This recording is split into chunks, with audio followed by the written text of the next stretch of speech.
Yoga Nidra, farkındalıkla birlikte gelen derin bir gevşeme halidir. Bu uygulama sırasında zihin, gündelik yaşamın karmaşasından sıyrılır, bilinç dışı katmanlar açılır. Zihnin yumuşadığı bu anlarda, tıpkı eriyen metali kalıba döker gibi, zihne yeni ve ilham veren izlenimler bırakabiliriz. Yoga Nidra, zihni zorla değiştirmek yerine ona doğal bir dönüşüm alanı sunar. Kendimizle savaşmak yerine sevgi ve yaratıcılıkla yaklaşmayı öğretir. Böylece zihin dinginleşir, beden iyileşir ve yaratıcılık kök salar. Yoga Nidra, uykusuz uyku olarak bilinir. Çünkü bize uyku ile uyanıklık arasındaki o ince çizgide farkındalığı hiç kaybetmeden olma halini deneyimletir. Bu Yoga Nidra'nın başlangıcıdır. Ama anlamı bunun çok ötesine uzanır. Aslında insan uyanıkken bile sürekli rüya görür. Bunun farkında değildir. Çünkü zihni ve duyuları hep dışarıya dönüktür. Ama bir an, sadece bir an duyuların gürültüsü sustuğunda, zihin gevşediğinde, işte o zaman rüyaların rüya olduğu görünür hale gelir. Yoga Nidra'nın yaptığı tam da budur.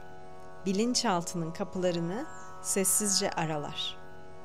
Ruhumuz bütün gün boyunca hem bilinçli hem de bilinçsiz şekilde rüyalar görür.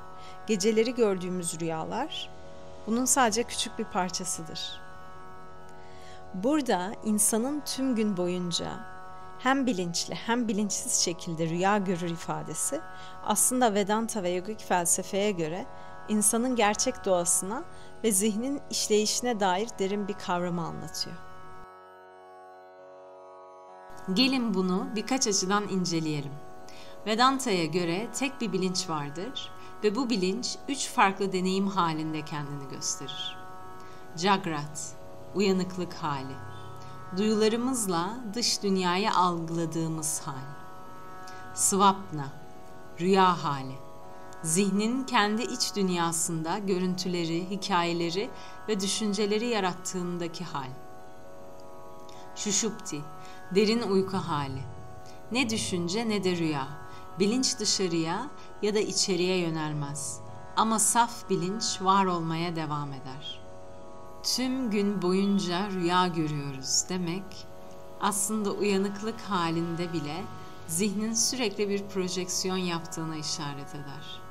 Biz dışarıya baktığımızı sanırız ama aslında zihnimizin oluşturduğu imgeleri, hikayeleri, yorumları görürüz. Yani bir bakıma uyanıkken bile zihnin rüyasının içindeyiz. 2. Maya ve Tanrı perspektifi. Vedanta'da evrenin tamamı Maya, yani kozmik illüzyon olarak tanımlanır. Yaratılışın tamamı Brahman, mutlak gerçeklik bilincinde beliren bir rüya gibidir. Bireysel olarak bizler zihinlerimizde kendi küçük rüyalarımızı görüyoruz. Kozmik ölçekte ise Tanrı'nın zihni diyebileceğimiz İşvara bu evren rüyasını sürdürür. Dolayısıyla insanın tüm gün rüya görmesi hem bireysel, zihnin sürekli imge, arzu, korku üretmesini hem de evrenin aslında Brahman'ın bilincindeki bir oyun olmasını anlatır. 3. Yoga Nidra bağlantısı.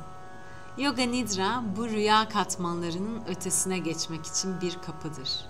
Uyanıklık ve rüya arasındaki geçiş halinde bilinç kaybolmadan kalabilmeyi öğretir. Böylece zihin rüyalarını fark eder ve onların ötesindeki saf farkındalıkla tanışır. Bu Vedanta'da Tanrı'yı doğrudan deneyimlemek ya da kendi özbenliğini atman, Brahman'la bir görmek anlamına gelir.